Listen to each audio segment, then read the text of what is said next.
La Diaspora des Bulles, c'est votre rendez-vous consacré à la bande dessinée tous les matins avec l'équipe d'Actua BD. Et nous sommes ce matin en compagnie de Didier Passamonique et d'un tout nouveau venu, Pierre Garrigue, qui succède à Laurent Mélikian. Laurent qui nous a quittés il y a quelques jours pour occuper de nouvelles fonctions. Bonjour messieurs.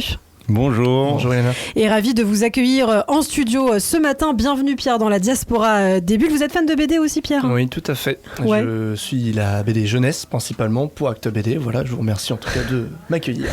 Eh bien avec grand plaisir. Alors on va commencer par vous Didier aujourd'hui. Largo Winch est à l'honneur. Le nouvel album La Frontière de la Nuit vient de sortir en effet. Alors qu'est-ce que ça raconte ? Eh bien, comme Elon Musk, comme Jeff Bezos, comme Richard Branson, notre beau milliardaire a décidé de s'envoyer en l'air dans les étoiles. Il conquiert l'espace. Et c'est un changement parce que le nouveau scénariste Eric Giacometti, qui a repris la série Derrière Von Âme, a décidé de faire de Largo Winch un milliardaire éthique. Il paye plus ses impôts. Enfin, plus exactement, il n'a plus de holding dans le Liechtenstein. Maintenant, il paye ses impôts aux États-Unis.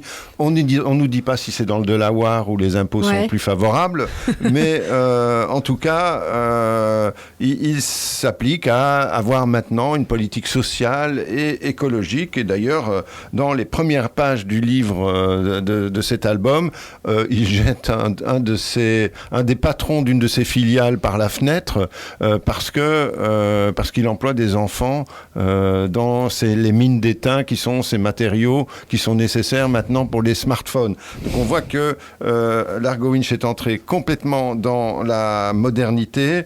Il a carrément tourné le dos au capitalisme sauvage de son père qui a fondé le groupe, et il est complètement dans la technologie de pointe. Il va d'ailleurs faire la rencontre de Jarod et Demetria Manskin, qui sont des jeunes start-upers géniaux, un peu décoiffants pour le brushing impeccable de notre beau Largo. Mais alors, du coup, l'espace dans tout ça ?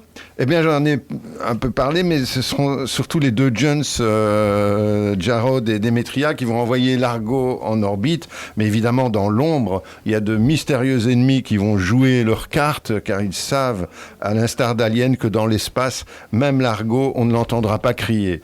C'est magnifiquement dessiné par Philippe Franck, et c'est un grand et excellent album de Largo qui, décidément, n'arrête pas de nous passionner. Eh bien, merci beaucoup Didier de nous le faire découvrir, et on peut rappeler d'ailleurs que l'exposition Largo Winch, aventurier de l'économie, est visible jusqu'à début janvier à Citéco, la Cité de l'économie, dont vous êtes d'ailleurs le commissaire Didier. Absolument, je suis même capable de raconter l'économie grâce à Largo Winch. Ça sera peut-être pour une prochaine fois. On fera un numéro spécial. Merci beaucoup Didier. Alors je me tourne à présent vers vous Pierre, vous nous parlez de la première BD de la chanteuse Olivia Ruiz. Oui, tout à fait Ilana, enfin plutôt de la première BD adaptée du premier livre de la chanteuse Olivia Ruiz. D'accord. Parce que on se rappelle que l'an dernier, son premier bouquin, la commode au tiroir de couleurs, avait fait un carton en librairie. Alors on pourrait se dire quel opportunisme de la part de Grand Angle de sortir un roman graphique juste après un tel succès en librairie.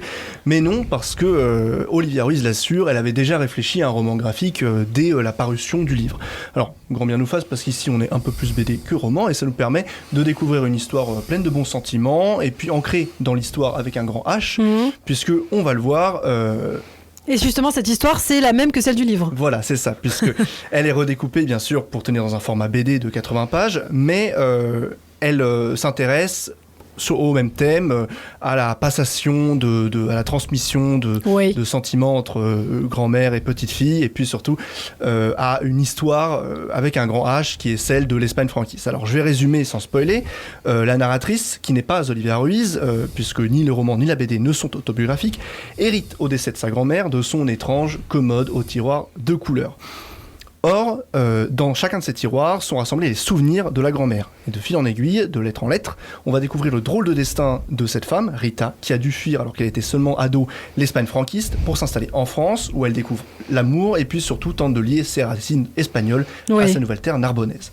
Et en fait, à chaque tiroir de la commode, un objet va venir symboliser une tranche de la vie de Rita. Alors ça pourrait être une simple fresque historique de l'immigration espagnole du milieu du XXe, mais c'est à mon avis bien plus que ça. C'est une BD qui est féministe, puisque Rita va léguer à sa petite fille tous ses combats, toutes ses tentatives d'émancipation, et ça c'est vraiment émouvant.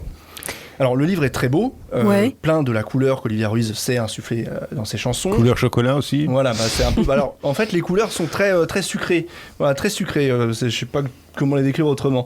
Et la BD va suivre l'exemple du livre, en tout cas. On retrouve au scénario/adaptation Véronique Grissot, qui est une habituée de l'écriture de femmes fortes, parce que c'est quand même le point central de l'album. Mais il faut surtout saluer, à mon avis, le graphisme, celui de Winock, d'abord, qui est un habitué aussi, qu'on connaît bien, qui se charge des décors et du découpage.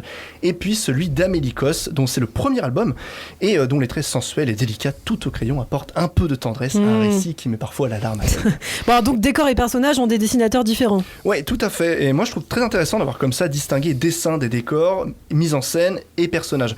Parce qu'on a vraiment l'impression, même par le dessin en fait, que le destin des personnages est inclus dans quelque chose de plus grand, dans cette histoire avec un grand H dont je parlais tout à l'heure, parce que les décors n'existent pas seulement en fonction des personnages.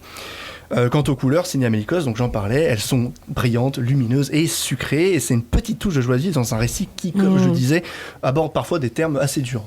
Ah, ça donne envie, hein. Eh bien oui, c'est donc la commode au tiroir de couleurs. Merci beaucoup Pierre de nous avoir fait découvrir donc cette bande dessinée. Merci Didier, je vous retrouve demain matin sur Radio J. À demain. À demain.